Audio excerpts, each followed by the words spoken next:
U.S. intelligence agencies have released a report on COVID-19 origins tracing. The report says the virus was not developed as a biological weapon, but most agencies remain divided over two hypotheses: natural exposure to an infected animal or a laboratory-associated incident. Sean Calebs has more. An unclassified version of this report was made public here in the U.S. just hours ago. Now, some members of the U.S. research team believe the virus started in a Chinese lab in Wuhan. Still, others of this team contend it occurred more organically, jumping from animal to person. Meanwhile, the United States, bitter arguments erupted last year here when former U.S. President Donald Trump began a public campaign stating categorically that the COVID-19 virus began in a Chinese lab.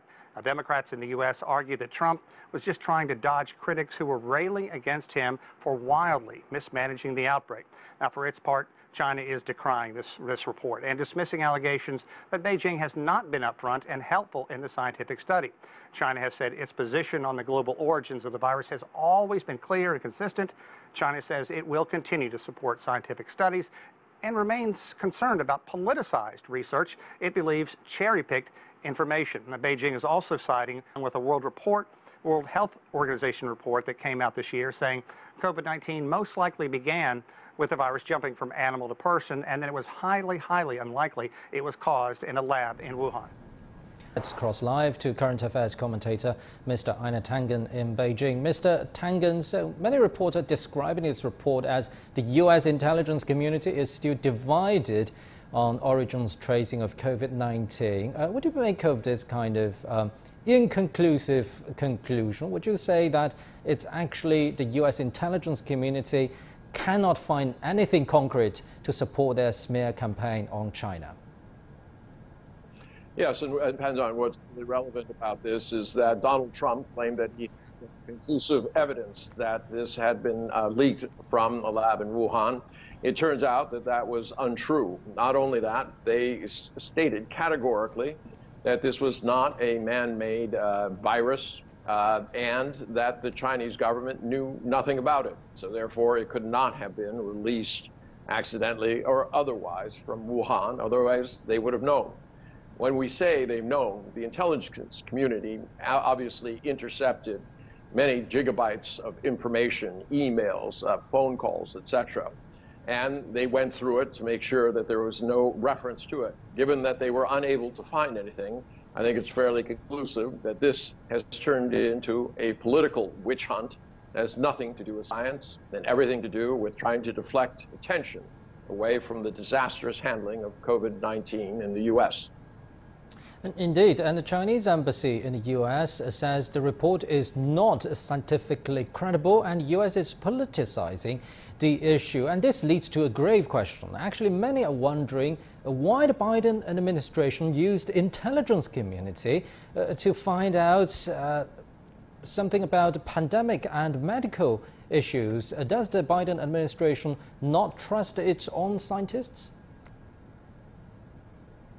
Well, obviously, this is a political matter. I mean, Joe Biden is looking towards the midterm elections. He doesn't want to be painted as soft on China, Beijing, Biden, etc. The Republicans are just waiting in the wings and ready to pounce on not everything from Afghanistan to the way he's handling the virus, etc. So at this juncture, it's really not about science. It was really just about how do you deal with the political problem and try to improve his chances at the midterm elections. And right now, as with most of the administration's plans, they're floundering. So would you say this is a failure for the Biden administration in its efforts to shift the blame on China? I wouldn't say it's a failure. They could not make up evidence, and the evidence they had was, quote, inconclusive. Even if you look at the ones that tried to say, oh, well, there's some probability or we can't rule it out.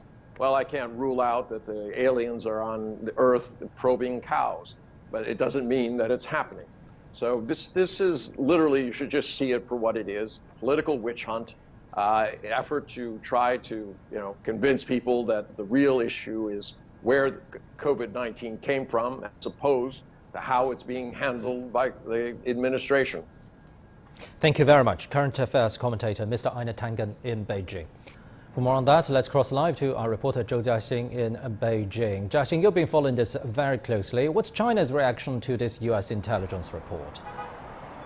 As pointed, the two possibilities that the U.S. intelligence report highlights were actually included in a March report by experts from WHO in China on Wuhan mission. And after their fieldwork at wet markets, labs, and hospitals early this year, they concluded that the natural origins very likely, while the lab origins extremely unlikely. So the unclassified report from the U.S. further judges that the virus was not developed as a biological weapon, not genetically engineered, adding some other agencies involved believe that there was not sufficient evidence to make assessment at the moment. And that's why virologists I previously spoke with did not expect that the report would really bringing in new information, and they believe that it will be a rehash of the evidence that's been available until now. Some of them argue that the Biden administration was doing this in order to satisfy internal political pressures to try to diffuse some of the pressures coming from element of the Republican Party.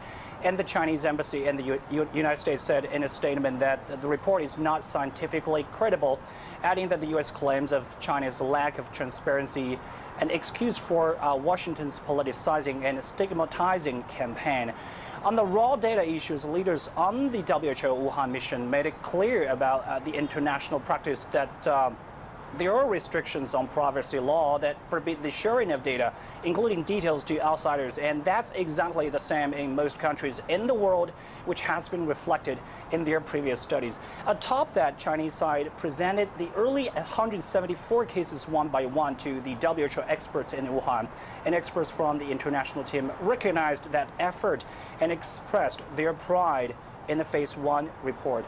Michael Ryan, the executive director of the WHO Health Emergency Program, said he is confident that his Chinese colleagues are very much willing to cooperate on the scientific studies that are needed to further explore the origins. Now, scientists say the next step is to seek earliest evidence of the virus, and they take antibodies in samples found before the Wuhan outbreak in various places as a key indicator, and they call on scientists and politicians to join forces to expedite the next phase of traceback research. And Beijing says it is always willing to support and join the scientific studies, but opposing the political manipulation. Thank you very much, our reporter Zhou Jiaxing in Beijing.